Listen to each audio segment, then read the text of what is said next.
Today's discussion is on a great sheikh and scholar of the past. His name is Jaʿfar as-Sādiq.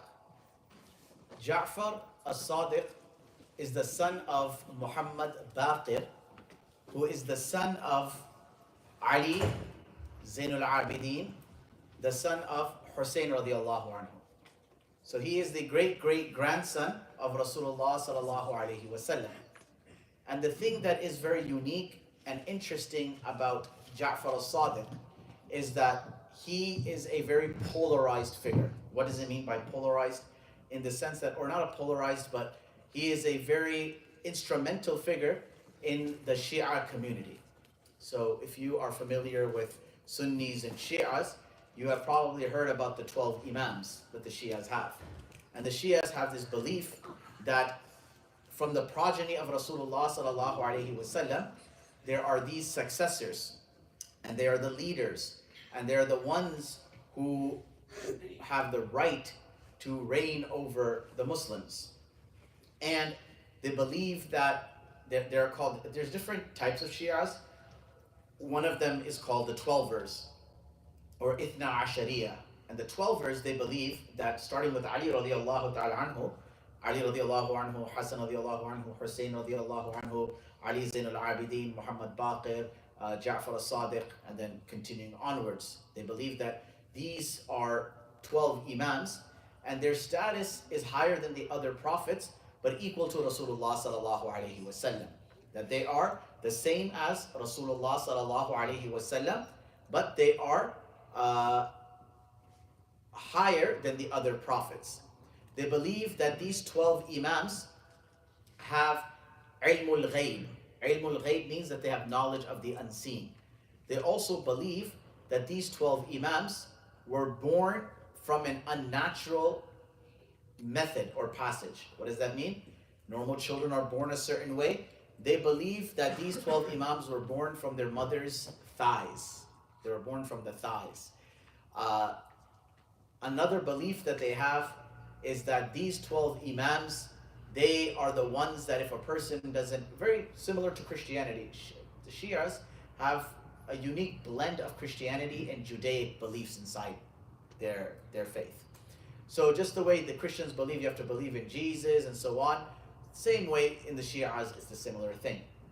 They also believe that these 12 Imams, that people did not follow, that this was one of the biggest crimes that were done.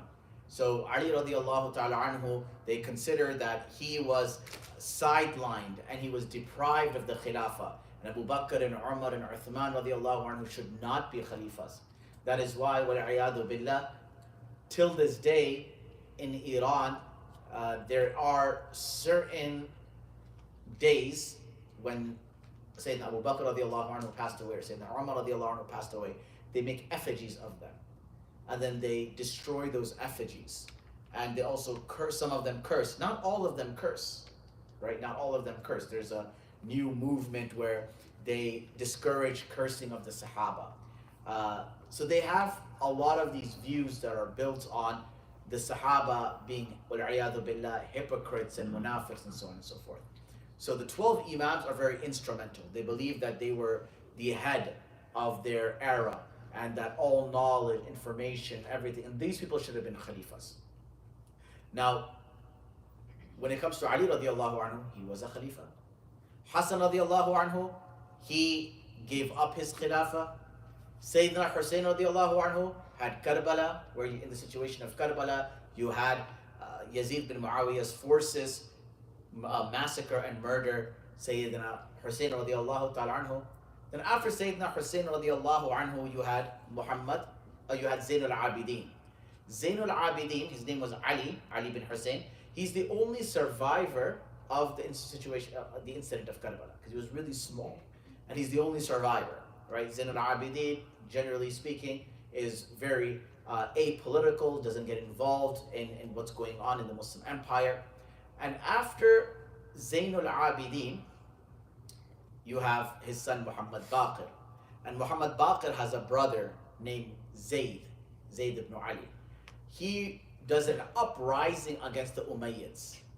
And he dies and it's also it was not a successful uprising. So he does die a few years before the Abbasids take over. And how many of you ever heard of the Zaydi Shi'as, the Zaydis? Right? That's from Zayd ibn Ali. That's a different line.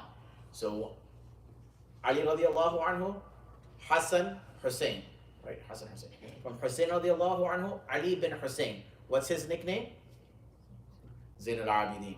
Right? Okay. Ali bin Hussein has a kid named Muhammad Baqir. Muhammad Baqir has a brother named Zayd. And from Zayd, you have the line of the Zaydi Shias. From Muhammad Baqir, you have his son Jaʿfar Sādiq. You see how that works? So Jaʿfar Sādiq, son of Muhammad Baqir, son of Ali, son of Hussein, son of Ali bin Abi Talib, son of Rasulullah, grandson of Rasulullah sallallahu alaihi wasallam, through Fatima radiallahu anha.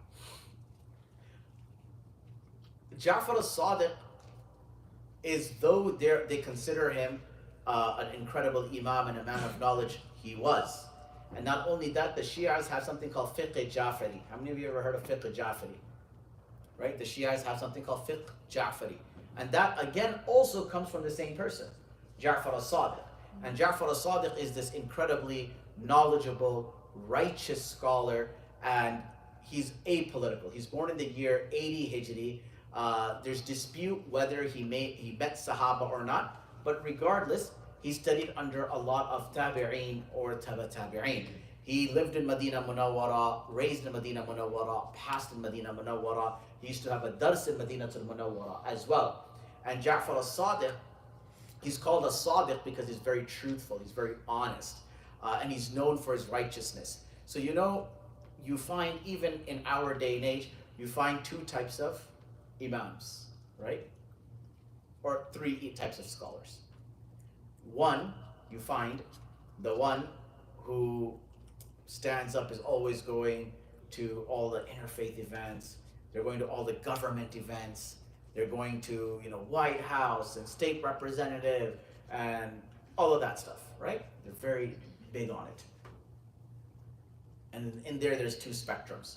One of them does it the wrong way, and one of them does it somewhat okay, right? But it's a very testy field.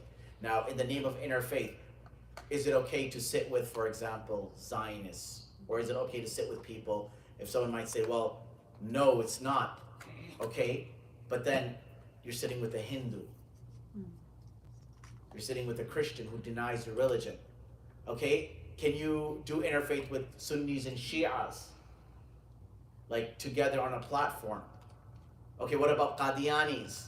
So it's a very testy field. And I'm not saying yes or no to any of these things. I'm just giving you an idea that when scholars get involved in politics, it becomes a very gray area. Pakistan is a clear example. Diesel Molvi and this and that. You have all of this culture that happens in Pakistan. Am I right or wrong? Right? Someone will say that it is haram to vote for anybody else besides me. So when scholars get involved in politics, it can be good or it can be bad.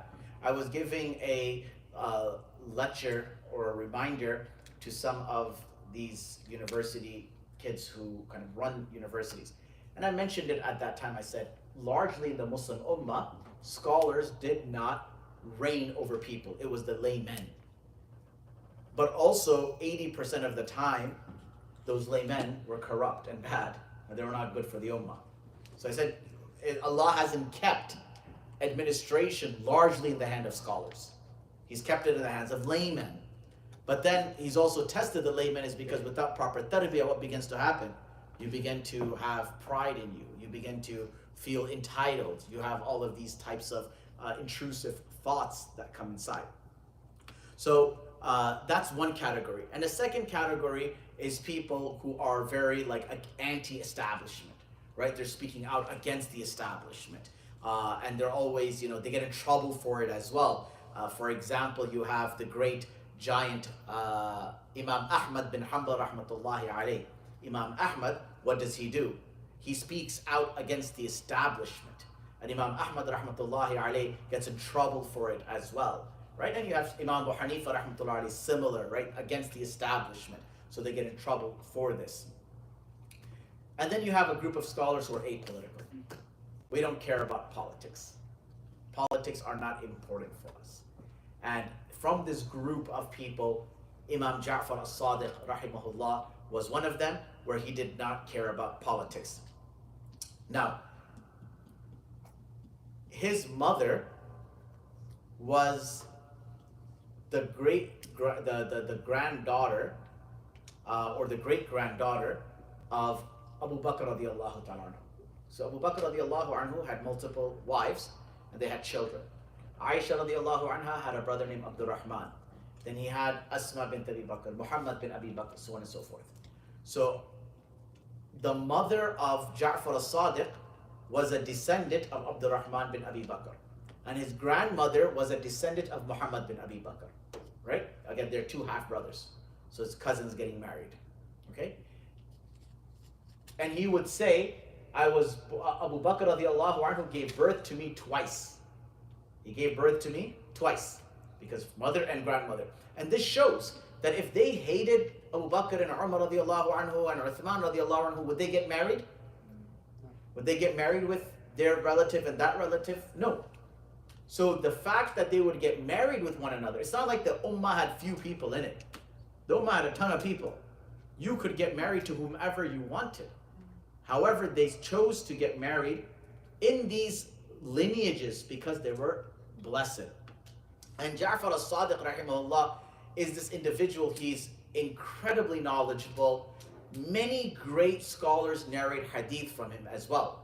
Ibn Shihab az-Zuhri rahimahullah, Yahya bin Ma'in rahimahullah, Sufyan al-Thawri rahimahullah, Imam Abu Hanifa rahmatullahi alayh. Imam Abu Hanifa studied by him for 2 years and learned from him and gathered from him as well, or benefited from him as well. So now inshallah I'm going to go through with some of the stories and advices that Imam Jaʿfar as-Sādiq rahimahullah gave, and we can take inshallah some reflection from there. By the way, on a complete side note, how many of you here are tea drinkers that drink chai? One person? You are very young for chai. One person? Who else? 2, 3? Anybody else? 4, 5, 6, 7, 8? So we're thinking about inshallah putting in the back a percolator with some hot water and tea bags. You know the Ramadan chai? Ramadan chai has 4 ingredients. What does it have? No man, what masjid are you going to? ICC. No. ICC, Rahim Bhai is the chai guy. And you know in Mario Brothers, you have Shy Guy? He's the chai guy. And he makes like chai as if it's a ibadah. So he puts all the masalas and everything, and then he feeds like 500-600 people chai over there. They come in big buckets. Mashallah, he's been doing it for years, right? So that's, I'm not talking about that. I'm talking about like the bear chai. The bear chai has a few ingredients in it. It has hot water. It has sugar. The tea bags are on the side. Carnation milk. Right? It's called a DIY chai. Do it yourself chai. How many of you drink the DIY chai? No? The rest of you are like, no, this is against our, we want kadak chai. We can't make you kadak chai. Taste of India or smell of India or whatever of India. Next door they do it. Okay. So, Jaʿfar as-Sādiq rahimahullah, he benefits from his father Muhammad Baqir, and he benefits from his grandfather as well. That is Muhammad bin Abi Bakr. And he benefits from him and he learns knowledge from them as well. These were great people of their era. There's an interesting story between Muhammad Baqir and Jaʿfar and Imam Abu Hanifa rahmatullahi alayh. And I'm gonna give like the PG-13 version so that you can kind of just get it in your head what I'm trying to say. Muhammad Baqir goes to Imam Abu Hanifa rahmatullahi alayhi when he meets him in Medina. He said, "Are you Abu Hanifa?" He said, "Yes." You know, Abu Hanifa is the one who was known for using what? His logical reasoning, right? Applying logic to Islamic rules and saying if something is like this, then make it like that. So Imam Muhammad Baqir rahimahullah tells Imam Abu Hanifa, he said, "You're the one that changes the religion of my grandfather. You use your mind and leave the hadith. So Imam Abu Hanifa rahmatullahi alayhi said, okay, tell me, physically, who is stronger and who is weaker? Man or woman? He said, a woman is physically weaker. Not all women. Some women will give you a thupper. At the end of the day, some women are like, they're a lot of our mothers.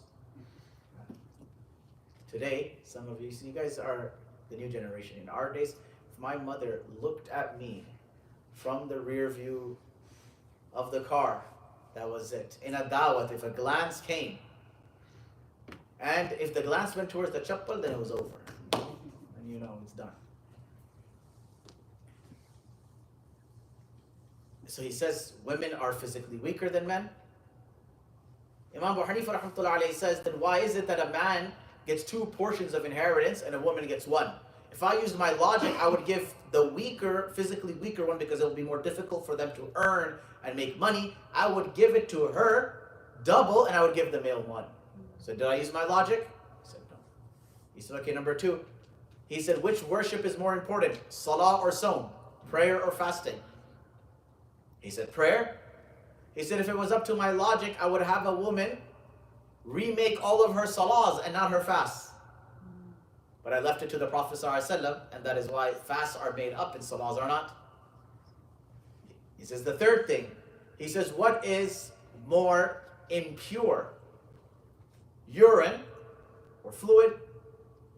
And he said, urine is?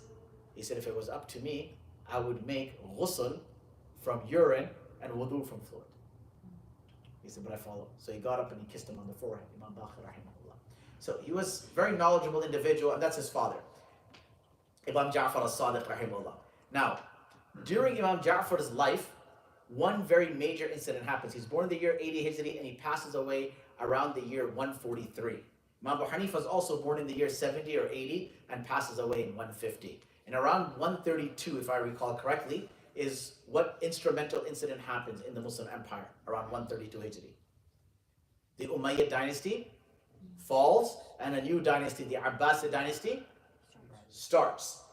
And he sees all of this, and they really wanted to come and bring him and be one of their scholars or their imams.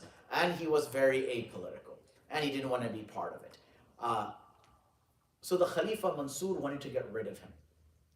The first person, I explained to you last week or the week before how the Abbasid Khilafat, the structure works, right? They were cousins of Ahlul Bayt, because the Khalifa Safah, his father Muhammad, whose father Ali, whose father was Abdullah bin Abbas radiallahu anhu, right? He was the great grandson of Abdullah bin Abbas.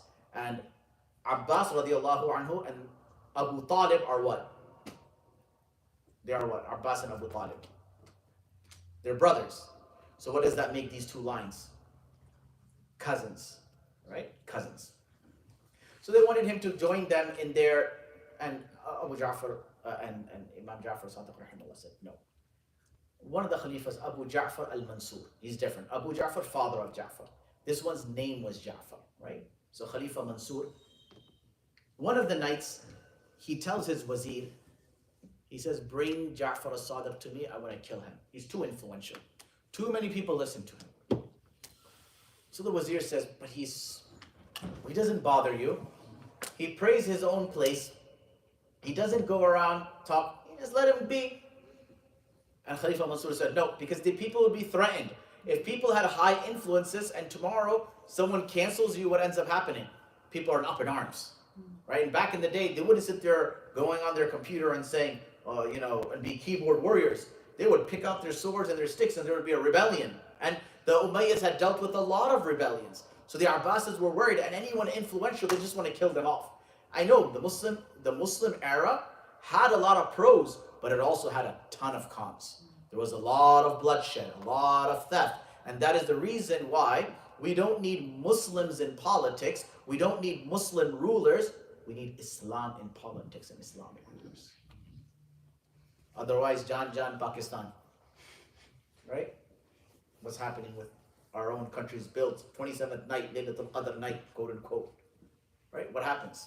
Well, that's a different story altogether. Muhammad Ali Jinnah being a secularist, and the conversation between him and Mahatma Gandhi, and when Gandhi told him that, you are the Muslim, and Jinnah took that very personally, that I have this PhD and this thing, but you identified me by my Islam, and Jinnah was a very big secular. I'm getting off topic. Point is this, that Abu Jaʿfar as-Sādiq is summoned to the court of Khalifa Mansur.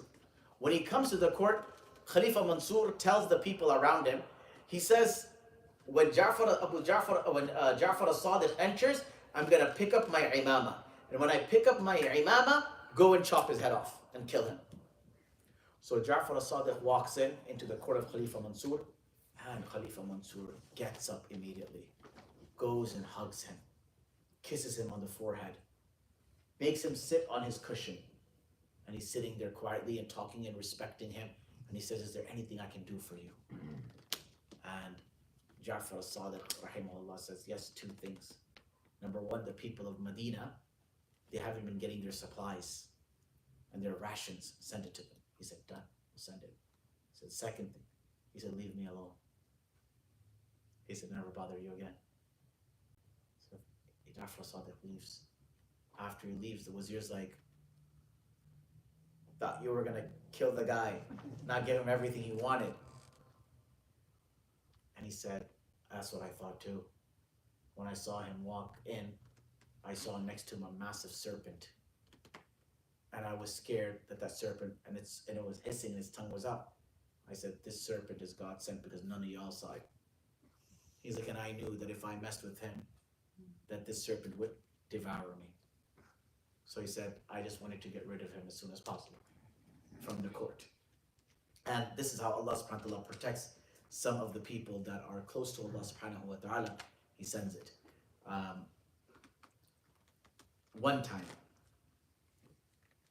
there was a man by the name of Dawood Ta'i. And Dawood Ta'i was a great scholar, a great ascetic, a person who was very close to Allah subhanahu wa ta'ala, didn't, have materialism, dunya, divorced at all. He came one day to Jaʿfar as-Sādiq and he said, Yabna Rasulullah, Yabna Rasulillah, O son of the Prophet, meaning, O grandchild of the Prophet Sallallahu give me some advice. فَإِنَّ قَلْبِي قَدْ إِسْوَدَّ because my heart has become very dark. We all have those moments where you feel like, I don't feel like a good person anymore. I don't feel like a good Muslim. I feel like my heart is dead. I feel like it's super dark inside. And I feel like I don't feel the spark of Iman in my heart. And when even the best of people go through this thing, and probably every person here has had that moment, but it's always important to go and get that fire lit inside your heart again. Dawood Ta'i, being the man he was, comes to Jaʿfar as-Sādiq and he says, عِذْنِي فَإِنَّ قَلْبِي قَدْ إِسْوَدَّ and Jaʿfar as-Sādiq responds, يا أبا سليمان لا حاجة لك إلى وعظي وأنت زاهد زمانك. He said, Abu Sulaiman, why do you need my advice? You're one of the greatest ascetics. Ascetic means a person who's divorced the dunya. No materialism. He said, you're one of the greatest in the world. Why do you need my advice? Dawood says, يا ابن رسول الله لكم فضل على جميع الناس وكلامكم مقبول والعمل به لازم. You are a celebrity. And think about it too, the Muslim empire, you're a direct descendant of Rasulullah sallallahu alaihi wasallam. Your father is this giant Imam Baqir. Your grandfather is the Ali Zainul Abidin that everyone knows, survived Karbala. Your great-grandfather is Sayyidina Hussein radiallahu anhu. Your great-great-grandfather is the man Ali radiallahu anhu and his daughter. I mean, you're a celebrity. People would just come to sit by the family of the Prophet sallallahu alaihi wasallam just to be in their company, just to shake their hands, just to be around them. This person is from Ahlul Bayt. There were two scholars. One was Maulana Ahmad Ali Lahori rahmatullah alayhi. Maulana Ahmad Ali Lahori. And he used to be a Sikh. What is a Sikh? who followed Guru Nanak. And he converted to Islam. He used to be a Sikh, but he was a great scholar. And Allah knows best the authenticity of this or not. But they say that one of his karamat was that he could see halal and haram rizq. Like someone brought him like food, and if it was haram, he wouldn't ingest it. So someone wanted to test it out. And they put some stolen apples in a basket full of apples. And then they sat with him in a few hours, and they saw he ate all the apples that were not stolen from there. Allah knows best. He was a great scholar. He wrote a lot of books. The Bukhari Sharif that you see, that we use, the footnotes he wrote with his hands, incredible individual. There was another scholar, his name was Sayyid Shah Ata'ullah Bukhari. He was from the lineage of the Prophet ﷺ. In the independence of Pakistan, he was a big freedom fighter. He would give lectures from Isha till Fajr. Insane. He was very well known, very eloquent, very loquacious. But he's from the family of Prophet ﷺ. So the two came together, and it was time for praying Salah. So Sayyid Shah Ata'ullah Bukhari rahmatullah alayhi told Maulana Ahmad Ali Lahori rahmatullah alayhi, he said, please lead Salah, because he was such a giant scholar. He said, you lead the Salah. And Maulana Ahmad Ali Lahori rahmatullah alayhi responded, and he said, is Sikh ki majal nahi कि Sayyid के आगे नमाज पढ़ाए. He said, this Sikh can never, meaning this former Sikh, cannot dare lead salah of someone from the lineage of Rasulullah sallallahu alaihi wasallam. And then Maulana Sayyid Ata'ullah Shah Bukhari rahmatullah responded, he said, is jaise Sikh par to hazaron Sayyid qurban ho jaye. He said, on a man like this, a convert like this, may thousands of Ahlul Bayt be sacrificed because of the effort and the work and the stuff that you did. While being Ahlul Bayt has incredible status, the Prophet ﷺ also said, يَهْلَكُ أُمَّتِي عَلَى يَدِي غِلْمَانِ قُرَيْشِ, that my ummah will be destroyed at the hands of some youth from Quraysh. मस्जिद तो बना दी शब भर में इमाम के हरारत वालों ने मन अपना पुराना पापी है पर सुम में नमाजी बन न सका क्या खूब अमीर फैसल को सनूसी ने पैगाम दिया तो नाम मुनसब का हिजाजी है पर मन का हिजाजी बन न सका. You know, when the Ottoman Empire, the way the British had taken them out, the British had went and made an alliance with Sharif Hussein, who was the governor of Mecca. And Sharif Hussein and his family oversaw Mecca and Medina for a century. And they were direct descendants of Rasulullah sallallahu alaihi wasallam. And they were one of the main causes that rebelled. The British promised them to be the Khalifa. Later on, Sharif Hussein, while the British made a promise to him, they also made it to King Abdul Aziz, the family of Saud. And then what happens is, the sons of Sharif Hussein, one of them oversees the Jordan, Sham area, Palestine. The second, Iraq. Later on, he dies in Switzerland, gets kicked out. So, the current king of Jordan is the great grandson of Sharif Hussein. The current king of Jordan. Now, just because someone is from the family of Rasulullah doesn't mean they can't be salafis as well, right? So he says to him, he says, you are respected by all people, loved. He said, Jaʿfar as-Sādiq responds and says, oh Abu Sulaiman, I fear that my grandfather would scold me and say to me that you did not fulfill your right.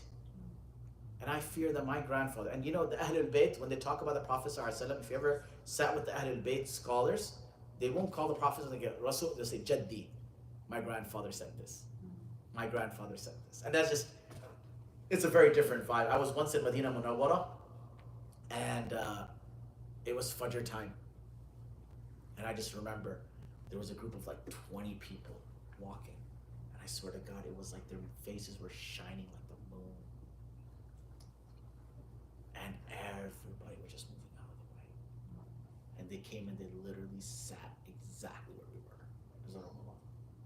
So I asked somebody, and everybody's getting a position. I was like, who are they? They said, these are from the family of the Prophet. And then they put, I mean, I can still remember two of the youth's face. I swear, like, it was like literally sparkling. And the oldest patriarch in the family, they said, that's the patriarch, or that's the person of this certain line, he's the oldest. So I said, okay, and everybody's sitting around, they prayed Fajr, they did the dhikr. The next day, I think, they came in the same area. And he had a shawl on him. So I said to him, I said, I want the shawl. I want a shawl from you. He said, okay. And so he just like nodded. Went back to his okay, brother. Third day he comes, and I think he brought a shawl or something, and I said, or he had the shawl. Or he said, I'll give you something. And I said, no, I want a shawl from you. Like, one of your shawls I want. So the next day, the third day he comes, and I remember clearly. And I was like, this guy probably forgot. Got so many busy things to do.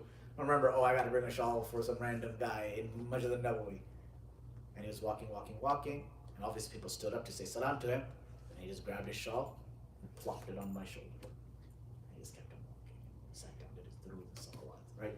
So they have a certain vibe to them.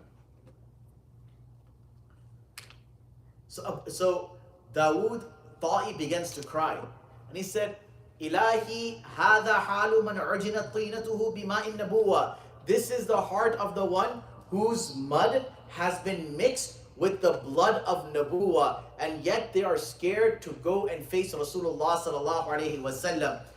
In another moment, there was a time where few people got together, they sat down and they said, listen, let's make a pact. Let's all make a promise that whichever one of us gets to Jannah, we are going to intercede for the other on the Day of Judgment. We're going to tell Allah, Allah, bring them into Jannah too. So everyone was like, okay, we'll do it.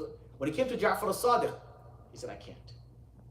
They said, what do you mean you can't? Just ask your grandfather on the Day of Judgment. Like, go to him. And he said, I'm scared to face my grandfather on the Day of Judgment out of embarrassment of my deeds. Out of embarrassment of what I've done. What do we have? What deeds do we have? And these giants, they're embarrassed to face Rasulullah sallallahu alaihi wasallam. It comes about him that اختار الخلوة والعزلة من الخلق. He didn't want to meet anybody. He liked being alone, solitude. He mastered privacy. And the giant Sufyan al-Thawri came to him and said to him, Ya Imam al-Muslimin. He said, oh great scholar, why is it that you are alone? People are being deprived of your gathering and listening to you and benefiting from your knowledge. And he responds and he says, I smell the odor of a corrupt era. And I see that people have changed. And he says this poem that is the poem of Sayyidina Ali radiallahu anhu. ذهب الوفاء ذهاب أمس الدابر والناس بين مخايل ومحارب يفشون بينهم المودة والوفاء وقلوبهم محشوة بعقارب. He says that time has gone. Loyalty is gone. No one is a real friend to anyone else anymore. And people act like they love one another, but inside they conceal snakes. How many of us have been hurt by somebody who we trusted? How many of us left something with someone and they betrayed our trust? Friends that we thought were our friends and they're sitting there talking smack about us. People who we thought were really close, times became difficult, they disappeared. So he says, I just don't want to be around these type of people. Everybody's fake. He said, I don't want to be around fake people anymore.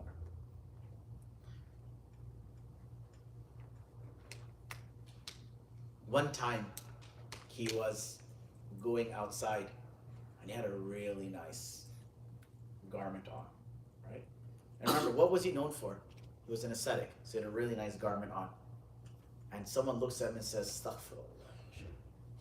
You always get that one person who feels like it's their duty in life to reprimand the Shaykh. Brother, one of the youngsters said, this big one message at 1 a.m. in the morning. You should do this. And then I'm just like, and at the end after Fajr he messaged me, oh, I forgot to say salam. And I know that I didn't mean to be disrespectful. I was like, what about the rest of them? What about the 20 lines before that? If you want to correct a scholar or someone, you have the full right to do so. There's an etiquette to it. Ask a question. Don't just be like, you did this wrong. Ask. this is something that happened, and in my mind it feels like this was not right. Or what? Could you explain this? You're just going to go on gun blazing and not know half of it. That's just not the etiquette of it. So the man comes to him, gun blazing, tells Jaʿfar as-Sādiq, he says, look at you, all dressed, all flattery, and you have so much pride, and you're looking like. So that Jaʿfar as-Sādiq grabbed his hand and put it inside his shirt over here. And then he felt a very coarse material that was like sandpaper. And he said, you see this? He said, هذا للخلق وهذا للحق. He said the outside is just to make the people feel appeased. He said the inside of what I'm wearing is from my Allah subhanahu wa ta'ala. So the outside, I don't want people to look at me and say, oh mashallah, so ascetic, so pious, so righteous. No. He said, this is what I keep hidden inside me. And some people conceal their good deeds. And some people show it off. But Jaʿfar as-Sādiq rahimahullah is throwing people off the scent. He doesn't want people to know how righteous he is. He was once asked, they were doing tawaf around the Kaaba, and Shaqiq Balkhi asked him, or he asked Shaqiq Balkhi, he said, what is generosity? Or what is righteousness? And Shaqiq Balkhi says, إِذَا وَجَدْنَا أَكَلْنَا وَإِذَا فَقَدْنَا صَبَرْنَا. He said, when you get something, or what is gratitude? Gratitude, right? This is gratitude. This is when you get something, if you get some food or you get a gift, you're grateful to Allah. And if you don't get something, you're patient. You don't hold expectations. Jaʿfar as-Sādiq says, هَكَذَا يَفْعَلُ كِلَابُ مَدِينَةٍ. He says the dogs of Medina do the same thing. If they get something, they're grateful. If they don't get it, they're patient. And Shaqiq Balkhi is like, whoa. He's like, then you tell me what is a grateful person. He says, إِذَا فَقَدَنَا صَبَرَنَا. If we don't have, we have patience. وَإِذَا وَجَدَنَا آثَرَنَا. But when we get, we prefer someone else to get. We look to give it away. We prefer another person over ourselves. He asked Imam Abu Hanifa rahmatullahi alayhi, what is a smart person? What's an intelligent man? Imam Abu Hanifa rahmatullahi alayhi said an intelligent person is the one who knows the difference between good and evil. Jaʿfar as-Sādiq rahimahullah said, even the animals know the difference between good and evil. So Abu Hanifa said, okay, then you tell me. He said, it's the one who has two good options in front of them and knows which one is the better one. Has two evil options in front of them and knows which is the lesser evil. That when you are stuck between two good choices, you know what's a better choice. Otherwise, good and bad choice, everybody knows. The difficulty is picking the better choice of the two good choices. Picking the lesser of the two evils than picking the one that is far more evil. One time a man came to him and he said to him that Jaʿfar as-Sādiq, you stole 1,000 coins of money. It ever happens in your house when your sibling, something gone missing? You stole it, you took it, I know you did it. Right? Ever happens? Start accusing the blame game, the Spider-Man meme. He said, Jaʿfar, you took it. He said, buddy, I did it. He said, yes, you did. He said, you stole my coins. You came into our house. On a side note, okay, I'll say this story. Jaʿfar as-Sādiq says, I didn't, but he goes inside his house. He pulls out a bag. He said, how much was it? He said, 1,000 gold coins. Picks it up, goes, gives it to the man. Man goes home, puts it, goes through his stuff, finds out, he finds it. He finds it. Comes back to Jaʿfar as-Sādiq with his money. He says, I am so sorry. I accused you. I found my money. Jaʿfar as-Sādiq says, I'm good. He said, don't take it back. He said, I'm good. He said, we are the family of Rasulullah. Once we give something, we won't take it back. My teacher, Mufti MWK, said there are three qualities of the family members of Rasulullah. Number one, they're incredibly beautiful. Number two, they're very generous. And number three, they're very brave. They're not cowards. Right? Three qualities of them. There was an imam. You know, in Ramadan time, people invite people over to the house for iftar. Right? Somebody invited the imam. The imam came to the house, and they had a guest house, so the imam was just reading up his Qur'an and checking it up while they were preparing the iftar. And imam came. This guy was really close to the imam. They had iftar together. After the iftar was gone, the imam left. And a little while later, the wife comes and she says, I had an envelope of like $10,000 and I left it in the guest house. Did you take it? He said, no, I didn't touch it. So did anybody else go there? He said, our kid. He said, our kid is 2 years old. How would he take it? So he said, the only person that went there was the imam. I said, the imam took the money, and he said, yes, the imam took. And they're really angry and upset. And they said, you know what? Everyone's doing, we're not gonna expose him, whatever. But obviously, naturally, if you find out someone stole something from you or did something wrong, what happens? You start going distant. Man is coming to the masjid, barely coming to the masjid, praying elsewhere. Sees him once in a blue moon, salam here and there, and kind of distance himself. The next year, Ramadan came. Now everybody's inviting the imam to their house. And the wife goes to the husband, she says, well, all of our friends are inviting, and it looks bad. I think we should invite him. And then, just tell him that we've given the money as a hadiyah, but this was the reason why we kind of felt bad.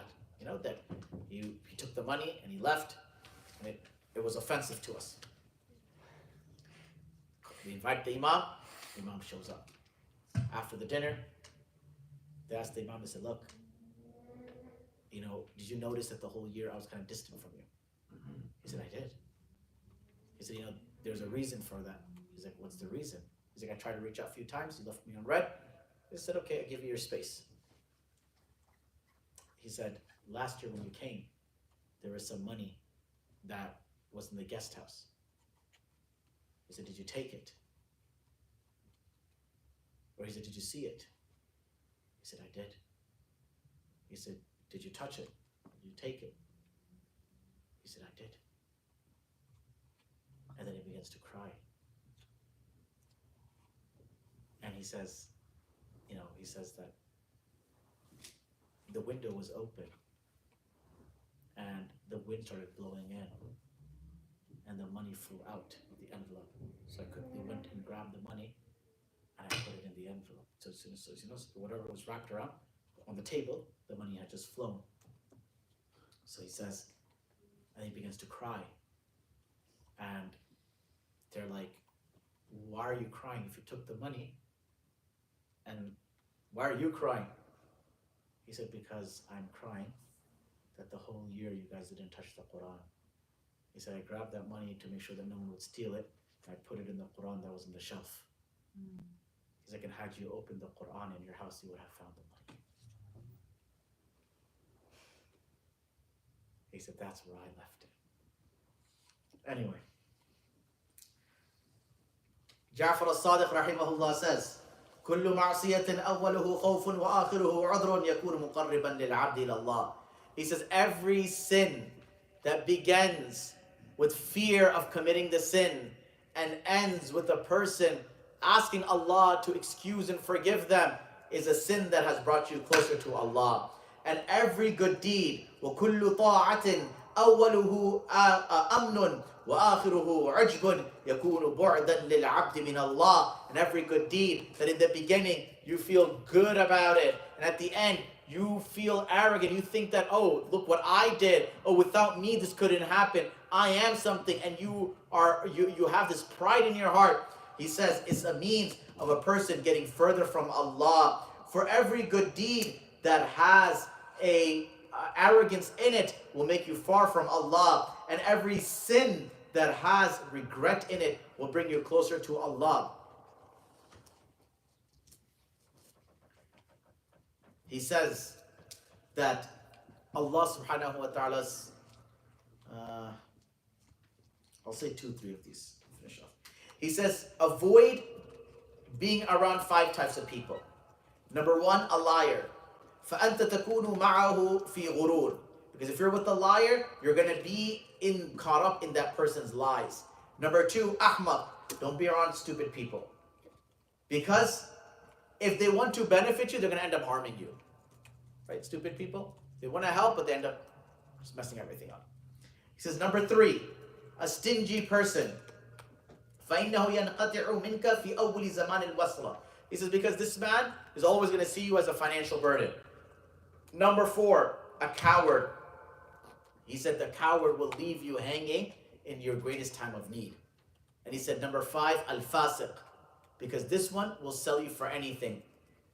And he will sell you off, and he won't care about what happens to you, because he doesn't fear Allah subhanahu wa ta'ala. The last thing. He says, لو كان صحبة الأعداء مضرة للأولياء في الدين لتضررت آسية من فرعون ولو كان صحبة الأولياء تنفع الأعداء لانتفعت امرأة نوح وامرأة لوط منهما. He said, if being around enemies would hurt the friends of Allah, he said then Asiya was married to Fir'aun and she was okay. He said, and if the company of pious people could change everybody, then the wife of Nuh and the wife of Lut alayhi salam would change. But you as an individual need to be the person who enacts change. And you yourself, you can be put in the best environment, but if you don't want to become better, you won't become better. And you can be put around the worst of people, but if you don't want to attract that, you won't attract it. So it depends on you as an individual, your values, your goals, and your purposes. Some people can go to university and they walk out with their haya intact. And some people go and all they're doing is their eyes are scanning. Right? So it depends on the individual. May Allah subhanahu wa ta'ala protect us. And may Allah subhanahu wa ta'ala allow us to love the Ahlul Bayt, to love the family of Rasulullah sallallahu alaihi wasallam, to be connected to the family of Rasulullah sallallahu alaihi wasallam, and to inculcate the love of the akhirah over the love of the dunya. Subhanakallah wa bihamdika, nashhadu an la ilaha illa anta, astaghfiruka wa atubu ilayk. We have about 10 minutes to Isha.